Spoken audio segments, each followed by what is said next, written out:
EOG's up now on the day. CNQ's almost approaching flat on the day. So the stocks themselves are saying, okay, maybe, but you know what? Yeah, oil prices have pulled back. The futures market, the strip, never was pricing in, $90, $100 oil. The December strip was always out at around 75. Yep. And today the December strip's at 74. So, as far as what the market tends to value these stocks on, which is not today's price, but the 12 or 24-month strip, has not come off all that much. So the stocks have held in, or at least this morning are holding in relatively well, given this pullback in the oil price. And as you pointed out, in the meantime, the Strait of Hormuz, for all practical purposes, is closed. There's no agreement. There's nothing that's changed that says you don't risk getting fired on if you try to move your tanker through the Strait of Hormuz. So, as far as the stocks here, again, the oil levered stocks, the integrateds, the E&Ps, I'm just holding on. I'm not doing anything. I'm not selling. I'm not buying any of those names. I'm not writing covered calls. The name that, just as I was looking at, well, maybe increase a little bit of my energy exposure, I did start to nibble out and buy a little bit of Baker Hughes this morning. And we talked before on the oil field service side, the only name we dipped our toe into in the last month was Schlumberger, which, we still own a little bit. But Baker Hughes became a little bit more intriguing, given what happened in Qatar, given they're in the LNG business, given that they're likely to be involved in whether it's rebuilding some of the damaged LNG facilities in Qatar or other LNG facilities here in the U.S. And they announced another agreement, long-term LNG agreement this morning. So that's a name. If you look at the other side of all this that's happening and say, well, there's going to be some sort of agreement, things start to get rebuilt, things start to get put back in place, at least on the LNG side, Baker Hughes has exposure to that. So the only name that I'm doing anything with is adding a little bit. I added a little bit to, or I started a position, started to buy Baker Hughes this morning. Otherwise, I can't call what direction this is all going to go.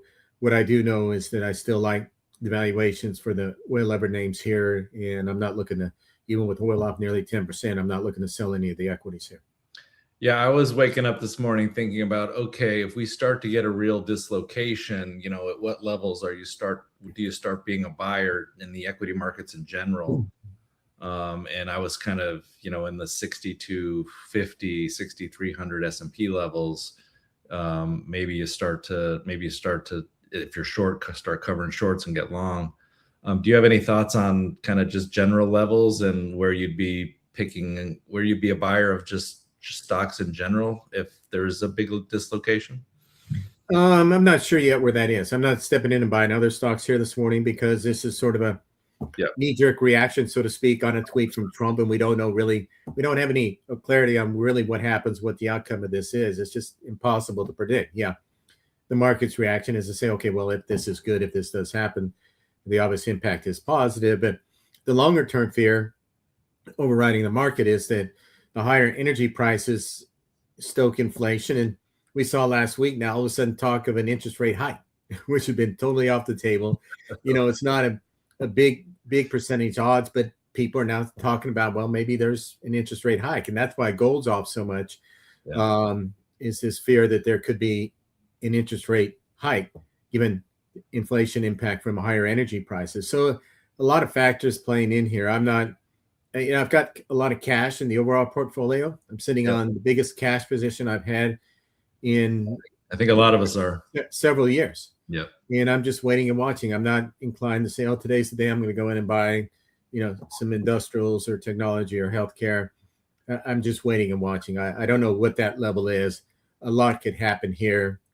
And if there is no agreement and this carries on and you continue to see this sort of scorched earth policy of tit for tat, you blow up our power plants, we're going to blow up your desalination facilities, and this keeps on going. It's not going to be good for the global market, and then I don't know where the bottom is. So it's hard for me to pick a bottom here just because there's so many outcomes on the decision tree as to which direction this could go.